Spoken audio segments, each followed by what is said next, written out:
میرے نبی پاک صلی اللہ تعالیٰ علیہ وآلہ وسلم ارشاد فرماتے ہیں، رب جب کسی قوم سے محبت کرتا ہے تو انہیں آزمائش میں مبتلا کر دیتا ہے۔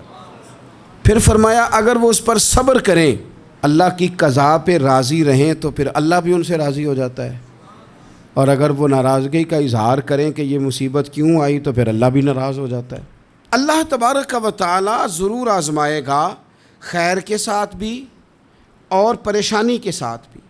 انسان پریشان اس وقت ہوتا ہے کہ جب وہ محنت کرتا ہے تو وہ کہتا ہے نتیجہ میری مرضی کا آنا چاہیے، یہ اس کا سب سے بڑا نقصان ہے۔ آپ رزلٹ کبھی اپنی مرضی کا نہ مانگیں، یہ دعویٰ ٹھیک نہیں۔ بہت سارے لوگوں کو جانتا ہوں جو کہتے ہیں میں بندہ بھی ٹھیک ہوں بھی دیانتدار، محنت بھی بڑی کرتا ہوں، توجہ بھی میری پوری ہے، پر پھر بھی معاملہ صحیح کیوں نہیں ہوتے؟ تو میں کہتا ہوں پہلی باتیں ساری ٹھیک تھیں، آخری والی غلط ہے۔ اس لیے کہ محنت آپ کریں ساری، پر بندے نے رہنا تو بندہ ہی ہے نا۔ ساری محنت کر کے آپ کبھی اس نقطے کو سمجھ جائیں نا کہ 950 سال نبیوں نے تبلیغ کی، ہزار سال انبیاء نے تبلیغ کی، انبیاء نے، رب کے تربیت یافتہ لوگوں نے تبلیغ کی، 2 لوگوں نے کلمہ پڑھا، 4 لوگوں نے کلمہ پڑھا، لیکن میں آپ کو دیانتداری سے بتاتا ہوں کہ وہ کامیاب ہو کے گئے دنیا سے۔ انبیاء کامیاب ہوئے، کیوں؟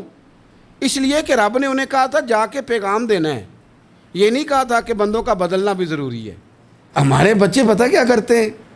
وہ فٹافٹ نہ پریشان ہو جاتے ہیں۔ نبیوں کے ذمہ تبلیغ کرنا ہے، یہ ان کا ذمہ نہیں کہ لوگ ضروری کلمہ پڑھیں۔ ہدایت تو رب کریم کے دستے قدرت میں۔ انبیاء خلوص سے، للہیت سے جد و جہد کرتے رہے، لیکن انہوں نے یہ نہیں کہا کہ مالک اتنی محنت کی ہے بندے ٹھیک ہی نہیں ہوتے، یہ نہیں کہا انہوں نے، اس لیے کہ جو ان کی ڈیوٹی تھی انہوں نے ڈیوٹی صحیح کی۔ ہم نے اپنی ڈیوٹی کرنی ہے۔ پریشان اس وقت ہوتے ہیں جب نتیجہ اپنی مرضی کا مانگتے ہیں، نتیجہ نہ اپنی مرضی کا مانگے، رزلٹ نہ اپنی مرضی کا مانگے۔ اور جناب پیر صاحب میں فلانا وظیفہ بھی پڑھتا ہوں، فلانا وظیفہ بھی پڑھتا ہوں، فلانا وظیفہ بھی پڑھتا ہوں، دل نہیں صاف ہوتا، تو میں نے کہا یہ تو اللہ نہیں کر رہے ہیں۔ آپ ڈیوٹی کریں، آپ کام کریں جو آپ کے ذمے لگایا گیا ہے، اس میں وہ قضا نہ کریں آپ، باقی اللہ تعالیٰ کرم نوازی فرمائے گا۔ دیکھیں ایک بادشاہ تھا، اس کی سلطنت میں نا وہ قوم بنانا چاہتا تھا۔ ہمارے بادشاہ، ہمارے حکمران قومیں نہیں بناتے، لوگوں کو اپنے حق میں قائل کرتے ہیں۔ اس لیے کبھی بھی ہمارے ملک میں قومی سوچیں عام نہیں کی جاتی، ذاتی سوچیں عام کی جاتی ہیں، ملی باتیں نہیں کی جاتی، ذاتی باتیں کی جاتی ہیں۔ وہ چاہتا تھا کہ میری قوم بن جائے۔ اس کا ایک ہیرا سلطنت میں سے گم ہو گیا، تو اس نے اعلان کیا، اس نے کہا کہ جو بندہ ہیرا تلاش کر کے لائے گا اسے انعام دوں گا۔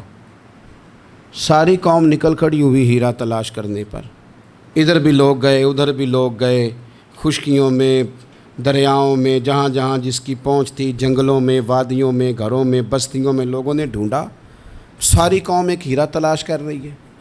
بالآخر سب لوگ جمع ہو گئے ایک میدان میں۔ ایک بندہ اوپر چڑھا، بادشاہ کے پاس، وہ اونچی جگہ پہ کھڑا تھا، اس نے کہا جناب یہ ہیرا مل گیا ہے۔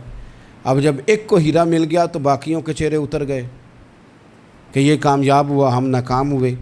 بادشاہ چونکہ ان کی تربیت کے لیے یہ کام کر رہا تھا، اس نے کہا تمہارا کیا خیال ہے کہ اس ہیرے کے بغیر میرا گزارا نہیں تھا؟ کہ تمہارا کیا خیال ہے کہ ہیرا میری سلطنت سے نکل گیا تو مجھے زوال آ جائے گا؟ اس نے کہا یہ تو ایک ہیرا ہے۔ اٹھا کے پھینکا، دیوار کے ساتھ لگا، ہیرا ٹوٹ گیا۔ اس نے لوگوں سے کہا تمہارے چہرے اترے ہوئے ہیں، میں تمہیں ایک بات سمجھانا چاہتا ہوں، ہیرا ایک ہی تھا، ایک ہی بندے کو ملنا تھا۔ میں نے انعام کا اعلان تو یہ کیا تھا نا کہ جو ہیرا ڈھونڈ کے لائے گا اسے انعام دوں گا، لیکن اب میں تمہیں بتاتا ہوں کہ میں تم سب کو انعام دوں گا، اس لیے کہ ہیرا ایک تھا، ملنا ایک کو ہی تھا، سب کو مل سکتا نہیں، لیکن انعام اس لیے سب کو دوں گا کہ ہیرا ڈھونڈنے پر انعام نہیں دے رہا، میں کوشش کرنے پہ انعام دے رہا ہوں کہ تم نے کوشش تو کی، تم نکلے تو صحیح، جد و جہد تو کی۔ کچھ لوگ کہتے ہیں کہ ہمیں ہیرا مل بھی جائے، اور خدا کے بندے ہیرا ایک ہے، ہیرا ملنا کمال نہیں، محنت کرنا کمال ہے۔